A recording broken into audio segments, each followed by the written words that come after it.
missions. Now, in the same way, to us as well as a church, we are gathered right now for us to be sent out to the mission. Now, I want to remind us, in other words, therefore, as a church, we are gathered not just to be communal, but also to be missional. Just like Jesus trying to emphasize that, I enjoyed your company, but at the same time, I want to take time to inject missions into you because that is really the point. When you look at the Bible, the Great Commission was mentioned a lot of times. In fact, it was not just on the verse that we read. You can find it in Matthew, you can find it in Mark, you can find it in, of course, Luke, the passage that we read in John, and even in Acts. Now, the question is, why would the Bible repeat it again and again and again? Because God wanted to make sure that this is imparted to us well. That we have truly absorbed what the mission is. Meron ba kayong kilala sa bahay or maybe sa office ninyo na kahit pa ulit-ulit na yung instruction na binigay mo, hindi pa rin nila makuha? Right? And maybe God knows that this is also our tendency. That's why He needed to make sure that He was able to emphasize the importance of missions upon us. Now, Jesus needed to do that. You know why? Because He knows that the disciples have the tendency that after His death, they would go back to their old ways and even how they used to do things, not minding about His instruction. That's why Jesus needed to gather them again and remind them again that, you know what, I did not just die for you to do that. I died for a particular mission.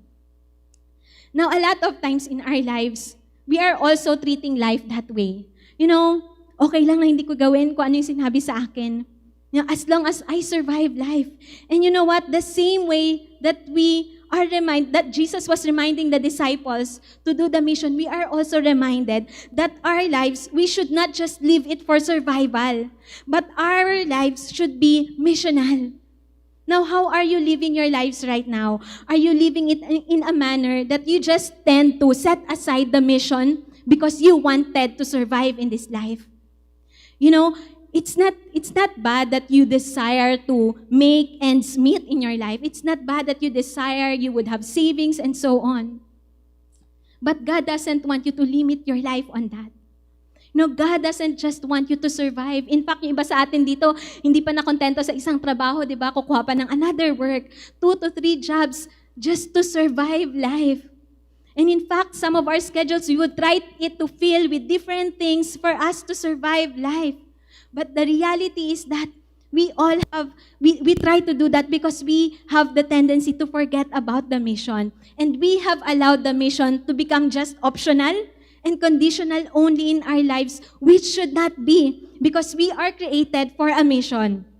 We are created for a mission. And when you come to look at it, the mission should not adjust to us.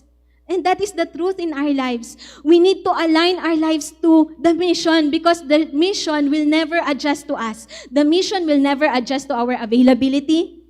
The mission will never adjust to our accessibility. The mission will not adjust to our willingness. Because the mission, first and foremost, is not about us. That's why we are the ones who ought to deliberately adjust and align our lives so we can take part on the mission.